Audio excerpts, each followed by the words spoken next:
नशिस्त Loran. First round की गिनती लोरन की मुकम्मल हो चुकी है। उनके नताइज कुछ इस तरह से हैं। शमीम अहमद ने हासिल किए हैं 231 वोट, जबकि रियाज चौधरी ने 804, सरफराज अहमद 15, शाह मोहम्मद तांतरे 425, शहजाद अहमद खान 18, अब्दुल अजीज 3 और मोहम्मद फारूक 41।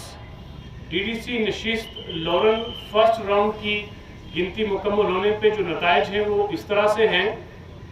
शमीम अहमद ने हासिल किए हैं 231 वोट, रियाज चौधरी 804, सरफराज अहमद 15, शाह मोहम्मद तांतरे 425, शहजाद अहमद खान 18, अब्दुल अजीज 3, मोहम्मद फारूक 41।